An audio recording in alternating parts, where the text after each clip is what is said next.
ایک ایسا short cut جو آپ کو سیدھا موت کے منہ میں لے جائے۔ کبھی کبھی شارٹ کٹ لینا بہت بھاری پڑ سکتا ہے۔ جی ہاں، ہماری آج کی کہانی اسی کے اراؤنڈ ہے کہ ایک شارٹ کٹ کس طرح کسی کی جان لے سکتا ہے۔ میں ہوں حماد، آپ کو میرا سلام۔ اگر آپ چاہتے ہیں آپ کی اسٹوریز میرے چینل پہ شیئر ہوں تو آپ مینشن کی ہوئی email ID, insta ID اور واٹس ایپ نمبر پر اپنی اسٹوریز مجھے بھیج سکتے ہیں۔ تو آج کی اسٹوری شروع کرتے ہیں۔ یہ جو اسٹوری میرے پاس آئی ہے، جنہوں نے بھیجی ہے، جو مجھے اسٹوری بتا رہے ہیں، وہ اس لڑکی کے بھائی ہیں، اور یہ پورا واقعہ ان کی آنکھوں دیکھا ہے اور ان کی ہی بہن کے ساتھ پیش آیا ہے۔ وہ ایک دن ایک شادی میں سے لوٹ رہے تھے، ان کے بھائی اور وہ بہن بائک کے اوپر۔ اس کے بھائی نے، رات کافی ہو چکی تھی، بہن تیار تھی، خوشبوئیں لگائی ہوئی تھی، ایک شارٹ کٹ لیا جو بہن کو موت کے منہ تک لے گیا۔ جی ہاں، تو وہ شادی سے واپس آ رہے تھے، انہوں نے گھر جانے کے لیے ایک شارٹ راستہ لیا جو ایک قبرستان کو ہو کے گزرتا تھا۔ وہ اس راستے سے اپنے گھر جلدی پہنچنے کے لیے، ٹائم زیادہ ہو چکا تھا ان کو، تاکہ ہم اس شارٹ کٹ سے جلدی گھر پہنچ جائیں گے۔ وہ گھر پہنچتے ہیں شارٹ کٹ سے، لیکن جب وہ گھر پہنچتے ہیں تو ان کو ایسا لگتا ہے کہ میری بہن کچھ عجیب ہے۔ وہ زیادہ غور نہیں کرتے کہ رات کا ٹائم ہے، شاید نیند آ رہی ہوگی، تھک گئی ہوگی۔ وہ اسے اس کے کمرے میں چھوڑتے ہیں، وہ اپنے کمرے میں جا کے سو جاتے ہیں۔ لیکن کچھ ٹائم بعد اس کی بہن رات کو سو کے اٹھتی ہے اور چیخنا شروع ہو جاتی ہے۔ ایک دم سے پورے گھر میں صرف چیخوں کی آواز۔ وہ بھائی ڈر جاتا ہے کہ اس کو کیا ہوا۔ وہ بہن کے پاس جاتا ہے، دیکھتا ہے تو وہ عجیب پاگلوں کی طرح چلا رہی ہوتی ہے اور کسی چیز سے ڈر رہی ہوتی ہے۔ اس کا بھائی کو سمجھ نہیں آتا، وہ سمجھتا ہے کچھ شاید ڈراؤنا خواب دیکھا ہوگا۔ جاتا ہے بہن کو گلے لگاتا ہے، کہتا ہے کیا ہوا؟ تو وہ بتا بھی نہیں پاتی کچھ کہ اس کو کیا ہو رہا ہے۔ تو اس کو چپ کراتا ہے، اپنے گلے سے لگاتا ہے اور پھر سلا دیتا ہے۔ بہن سو جاتی ہے۔ اگلے دن صبح وہ بہن اٹھتی ہے، سب کچھ نارمل ہوتا ہے۔ اس کے بھائی کو بھی لگتا ہے کہ کوئی خواب ہوگا تو جو اس نے دیکھا ہوگا، جس کی وجہ سے وہ ڈر رہی ہے۔ لیکن یہ چیزیں صرف ابھی اسٹارٹ ہوئی تھی۔ اس کی بہن بیمار ہونے لگ جاتی ہے، اس کی طبیعت خراب ہوتی ہے، ہاسپٹل لے کے جاتے ہیں۔ ہاسپٹل والوں کو بیماری سمجھ نہیں آ رہی کہ یہ کیا بیماری ہے۔ مطلب اس کے جسمانی سارے ٹیسٹ صحیح آتے ہیں لیکن اس کا بخار نہیں اتر رہا ہوتا۔ خیر ڈاکٹر دوا وغیرہ دیتے ہیں، وہ دوا کھاتی ہے، تھوڑی بہتر ہو جاتی ہے۔ لیکن اب اس کی چیخوں کا مسلسل آنا یہ بڑھ چکا تھا۔ وہ روز رات کو اٹھتی، چیخیں مارتی، ڈرتی۔ اس کا بھائی سمجھ نہیں پاتا کہ وہ کس چیز سے ڈر رہی ہے۔ یہ چیزیں اس کے ساتھ بڑھنے لگتی۔ وہ اچانک نماز پڑھتے پڑھتے چیختی، رات کو سوتے سے اٹھ جاتی، چیخنے لگتی، اور جب وہ چیختی تو وہ کسی کے قابو نہیں آتی۔ اس کا بھائی ڈرتا ہے لیکن سمجھ نہیں پاتا۔ اس کے گھر والے بھی بڑے پریشان ہوتے ہیں کہ اس کو ہوا کیا، کیوں ایسا کر رہی ہے، اور اس کے ساتھ کوئی ایسا ذہنی مسئلہ بھی نہیں ہے۔ ہم نے ڈاکٹر کو بھی چیک کرا لیا تو ان کے سمجھ نہیں آتا۔ تو ان کو کوئی مشورہ دیتا ہے کہ آپ ایک دفعہ اس کو روحانی دکھا دیں۔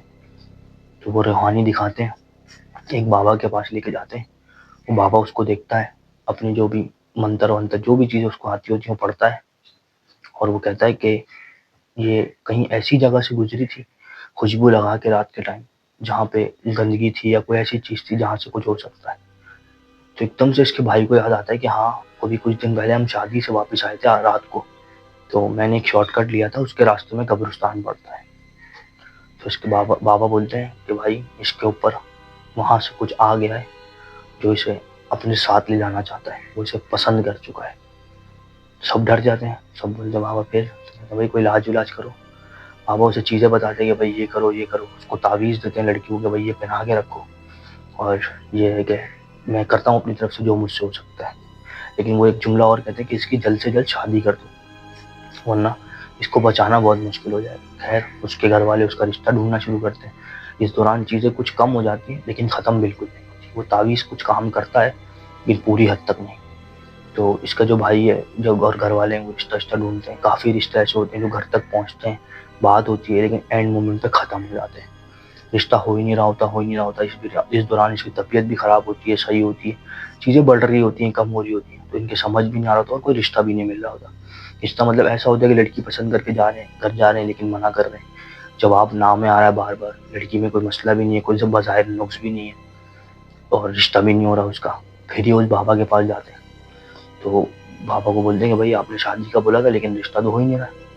بابا کہتے ہیں اچھا. بابا پھر اپنی چیزیں پڑھائی کرتے ہیں, اس لڑکی کو اپنے پاس بٹھا کے نا پڑھتے ہیں. وہ جو جن ہوتا ہے وہ اس لڑکی کے اوپر واضح طور پہ آ جاتا ہے. بابا اس سے پوچھتے ہیں کہ بھائی تو کیا چاہتا ہے, کیوں نہیں اس کو چھوڑ رہا ہے, کیوں نہیں اس کی شادی ہونے دے رہا ہے, کیوں اس کی زندگی برباد کر رہا ہے. وہ کہتا ہے کہ یہ مجھے پسند آ گئی ہے اور اب میں اسے اپنے ساتھ لے کر جاؤں گا. کوئی اس کی شادی نہیں کرا سکتا, کوئی کچھ نہیں کر سکتا. یا تو آپ لوگ اسے ایسی چھوڑ دو اور یہ سکون سے چلتی رہے گی, اور پھر جب مجھے لے جانا ہوگا میں اسے لے جاؤں گا. اگر آپ زور زبردستی کرو گے تو میں اسے کبھی بھی لے جاؤں گا جلدی. سب پریشان ہو جاتے ہیں کہ اب کیا کریں, اب تو وہ چیز واضح طور پہ سامنے آ چکی ہے اور وہی شادی بھی نہیں ہوئی. خیر بابا پھر کچھ پڑھتے ہیں, کچھ نئے تعویذ دیتے ہیں, بولتے ہیں بھائی یہ اس کو پہناؤ اور جلد سے جلد اس کی شادی کرو. گھر والے جلدی رشتہ ڈھونڈتے ہیں, پیسے کہتے ہیں رشتے والیوں کو سب کو کہ بھائی اس کا رشتہ ہر حال میں کراؤ, جو بھی ہو جس سے بھی ہو بس اس کا رشتہ کراؤ. رشتے والیاں زور لگاتی ہیں, اس کا رشتہ پکا ہو جاتا ہے, شادی کی ڈیٹ آنے لگتی ہے قریب, یہ بیمار ہو جاتی ہے. لیکن اس کے گھر والے بولتے ہیں کچھ بھی ہو ہمیں اس کی شادی کرنی ہے, چاہے یہ بیمار ہے کچھ بھی. شادی کی ڈیٹ بھی وہ جلدی فکس کرتے ہیں کہ بس اس کی جلدی سے شادی کرنی ہے. خیر شادی کا دن آتا ہے, اس کے گھر والے ہوتے ہیں کہ چلو بھائی اس کی شادی ہو جائے گی تو یہ بچ جائے گی اور اپنی زندگی سکون سے شروع کر پائے گی نئے سرے سے. شادی کی تیاریاں ہوتی ہیں, سب کچھ ہوتا ہے, رسمیں ہوتی ہیں, سب چیزیں, سب کچھ نارمل چل رہا ہوتا ہے. سب کو لگتا ہے کہ اب تو اس کی شادی ہو ہی جائے گی.